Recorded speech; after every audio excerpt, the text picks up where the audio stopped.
the way back from Lewis's funeral, my mom told me to start packing. She waited until the day before we left to tell Edie. I'm not sure if she wanted to make it easier or harder.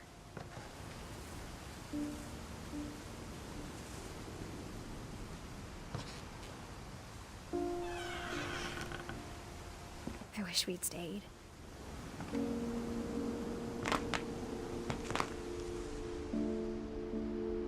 But I understand why we left.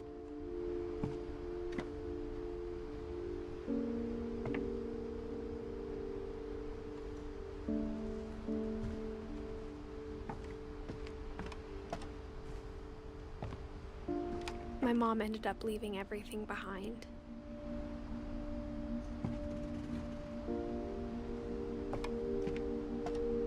What happened that night had been coming for a long time. Maybe it should have come sooner.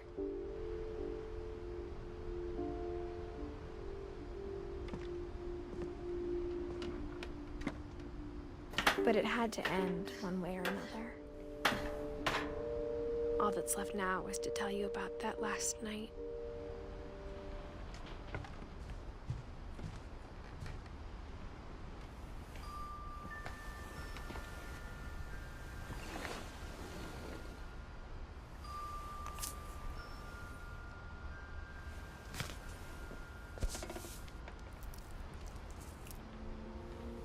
That whole last day, Edie just watched us pack and didn't say a word. Until supper, when she raised her glass and said, "To our final night together, and all our final nights apart." Grandma, you know what I said about alcohol. Some of your medications are very Edith, specific. I left a present for you in the hallway. Why don't you go open it? The grown-ups have to argue now. I'm sorry, you're right. We're all leaving tomorrow. Let's just enjoy our last... I'm not leaving. Edith, you're excused.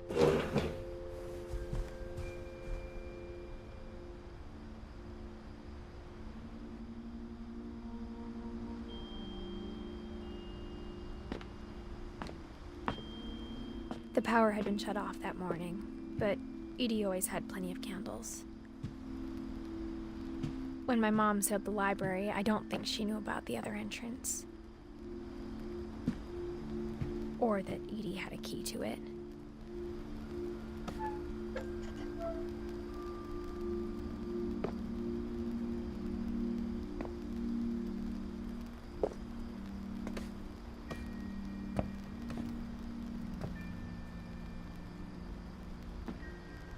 That thing you're afraid of isn't going to end when you leave the house.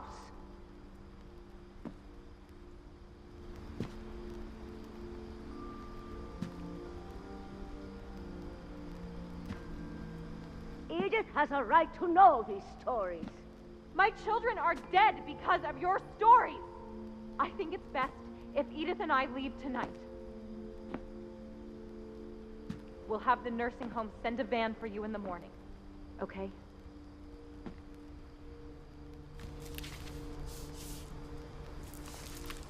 Dear Edith, there's so many stories I wish I could tell you, but there's only time for one. This is about what happened on the night you were born.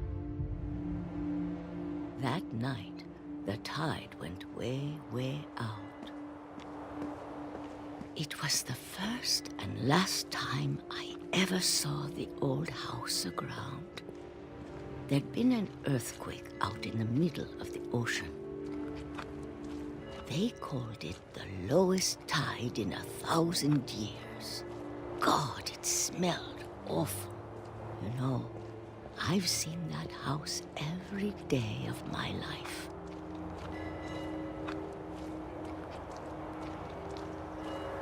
But I never thought I'd go back to it. When the fog rolled in, I lost my way.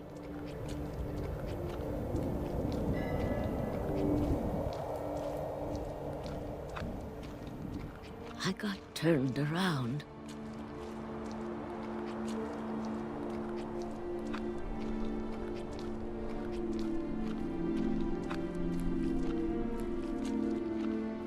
For a while, I wondered.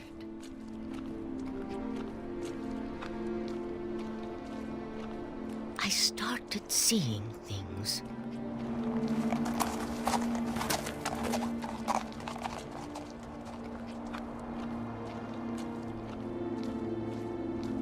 Things I'd forgotten had ever existed.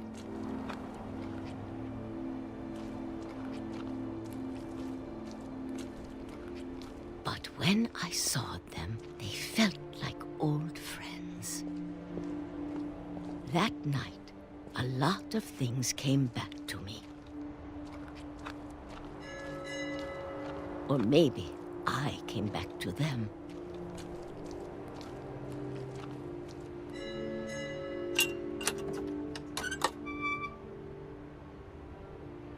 Things I can't explain, but that I need you to try and... Edith, what are you doing in here? It's mine. Edith! Mom, you're gonna rip it! Let go!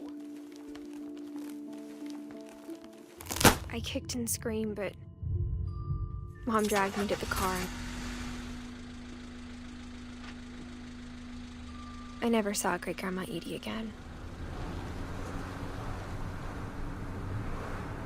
The next morning, the van came to pick her up, but she was already gone. After that, we moved around a lot.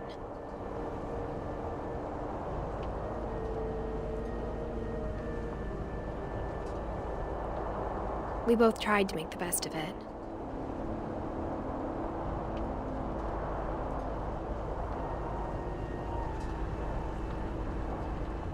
A few years went by.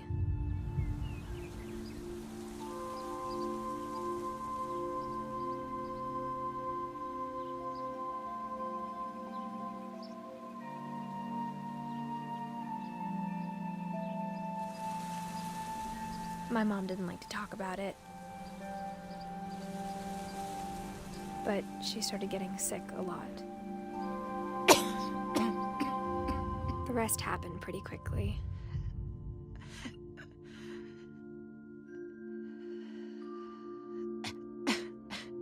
She got better for a while, and then she didn't.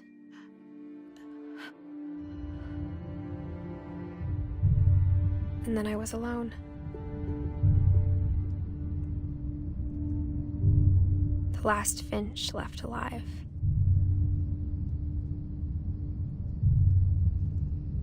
Until I found out about you. I'm still not sure what to tell you about all this. If we lived forever, maybe we'd have time to understand things. But as it is, I think the best we can do is try to open our eyes. And appreciate how strange and brief all of this is. This journal was supposed to be for you. But now I hope you'll never see it. I just want to meet you. And tell you all these stories myself. But I guess if you're reading this now, things didn't work out that way.